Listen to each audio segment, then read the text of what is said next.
My wife called me poor and left me for her rich affair partner. Years later he is in prison for fraud and she is running back to me for help, but I told her she doesn't have that privilege anymore. I, 47, male, got divorced from my first wife when I was 29.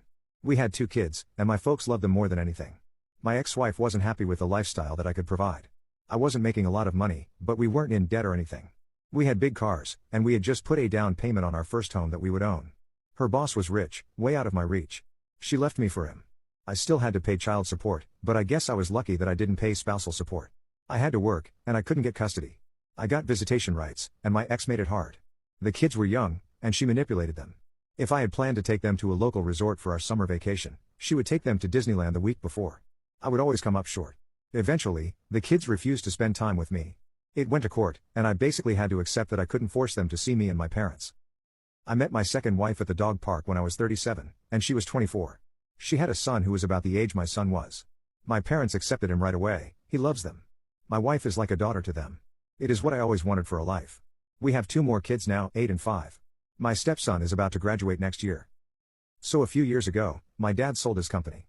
He is an engineer, and he had some patents that ended up being worth a fair bit of money. Paid off my house. He also made education funds for my 3 kids.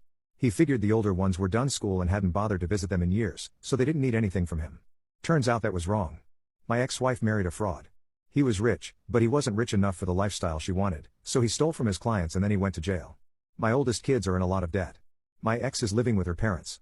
She recently tried to tell me that my parents needed to be fair with all their grandchildren. I told her it was their money to spend on the people they loved and who loved them back. She said that we were punishing her kids for her mistakes. I said that both of our kids were adults and hadn't made any effort to see me or my parents in over a decade. She said I'm being unfair for not convincing my parents to help her kids. She wanted to do it on her own. Now she can't, and she is trying to guilt me and my parents into making up for lost time financially. She's calling me a deadbeat dad because I lost contact with my kids and never tried to have them back in my life. That's just not true. I went to court, hired lawyers, paid the fees, everything I could to fight to keep them in my life.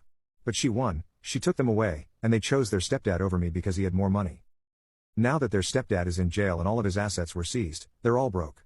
Now they want to come back to me and play the daddy card. The emotional manipulation is so evil. I know they are my kids, but I fought for them, and they chose money over their father. I do not feel obligated to support them or give them handouts in any way, but I feel like a part of me is failing as a father. Am I for not helping them out financially?